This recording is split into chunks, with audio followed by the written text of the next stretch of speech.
Hello mga kasari, mga sisi ko, magandang araw sa inyong lahat. Kumusta kayo? Kumusta ang benta ng ating sari-sari store?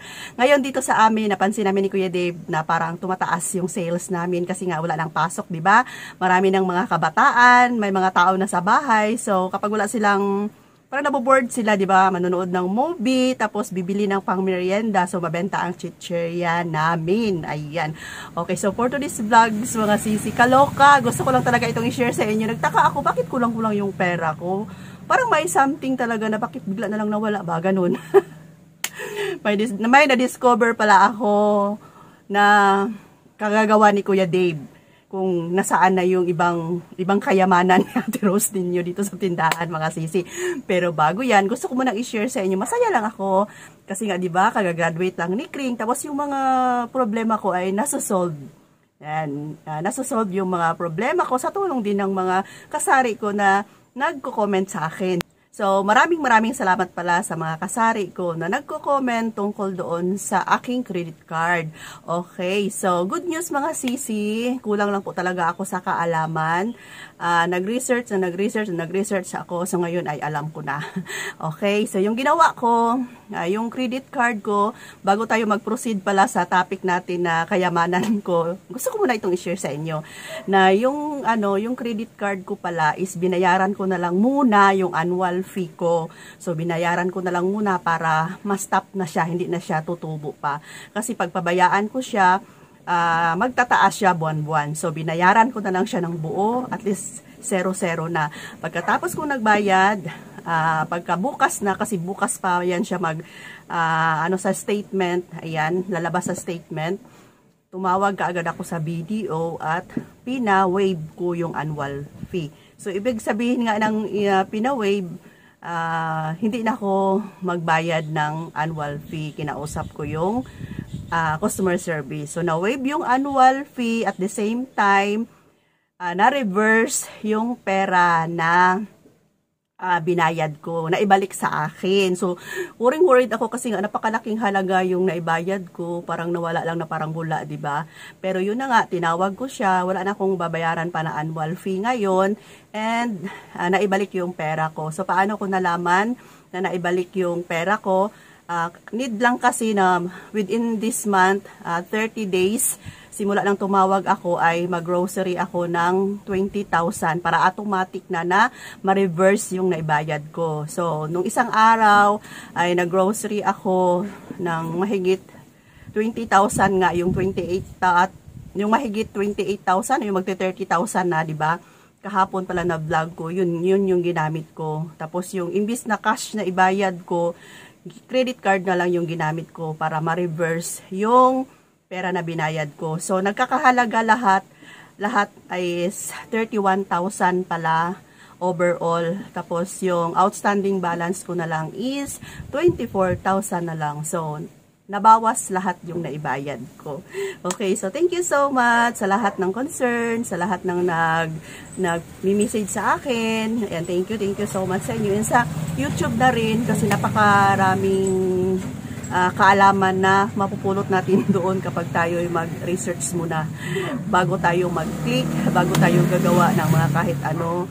Marami naman tayong mga kaibigan dyan na nagtuturo kung ano yung dapat gawin. So, mag-research lang talaga tayo, mga sisik ko.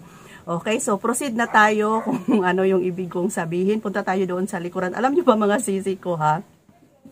Sabi ko nga, parang kulang talaga yung pera ko. Ba't palang nasi-short ako? So, ito palang si Kuya Dave. Hindi ko pala namalayan na punta tayo doon sa likod. Wait lang. So, okay mga sisi, dito tayo na side. Dito yung table namin. Tapos, dito pala sa ilalim, dito ha, ayan. Silipin natin, ayan, meron akong maliit na box dito na punong-puno ito ng ganito. So, nakasanayan ko kasi, mga sisi ko, na itong box na to is lagayan namin ng piso-piso. Kapag makaipon kami ng piso-piso, nilalagay namin dito para hindi maubusan, 'di ba? Para hindi tayo maubusan ng barya. So, ngayon, na-check ko na lang, ngayon nagbibilang ako, na-check ko na lang na ito pala, hindi pala piso. Mga sisi ko, yan oh. Ayan, meron pa akong pinilang doon na 2,000. Yun na yung gagamitin ko pang bayad ng price, LPG price gas. Bibili kami at saka nagbilang din ako para ibayad ko na lang sa grocery. Hindi pala ito piso mga sisi ko. Ito pala ay tagfa 5 at saka 10 pesos.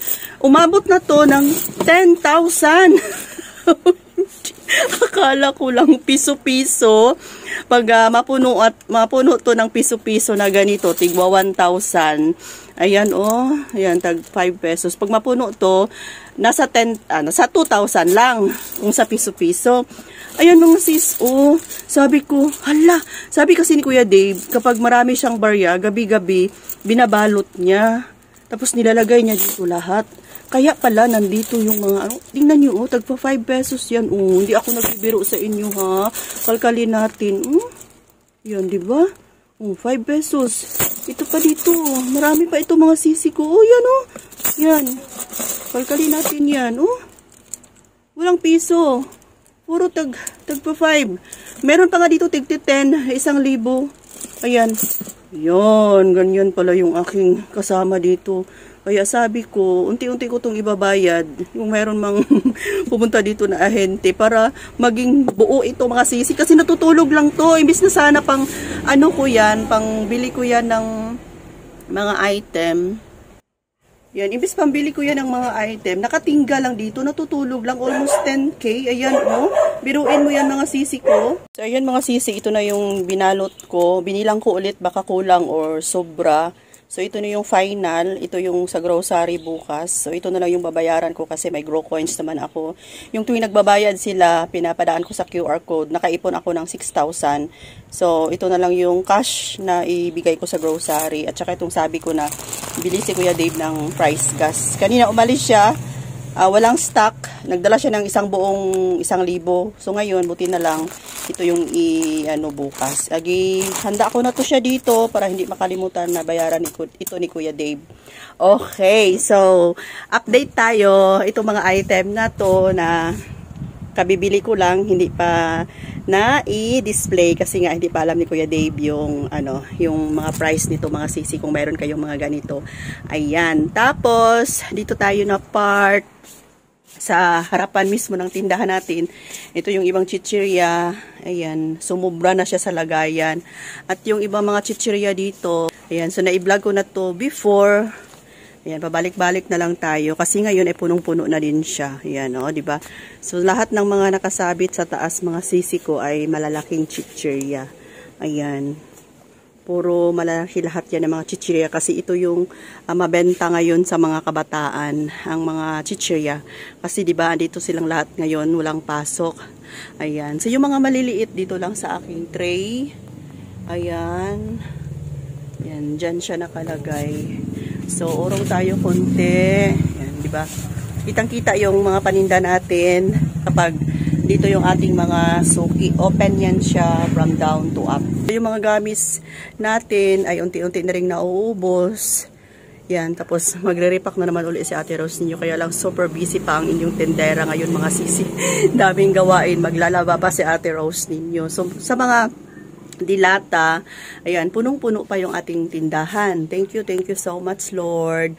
Tapos, walang stock sa grocery ng Angel Cream Dinsada. So, mabenta sa amin yung Angel kasi may gumagawa dito ng ice cream. Pag maubusan sila dito, sila tatakbo sa amin. So, yun yung babayaran ko bukas sa grocery. Kumuha ko ng isang box talaga na Cream Dinsada. Cream Dinsada. Sana meron, hindi ako maubusan. So, sa ngayon mga sisi ko, ayan, full stock ang ating tindahan.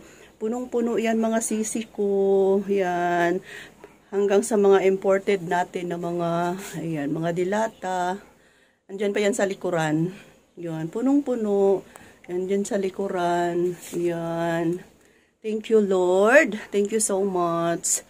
Yan. So, patuloy lang po mga sisi ko. Huwag mawala ng pag-asa. Ayan.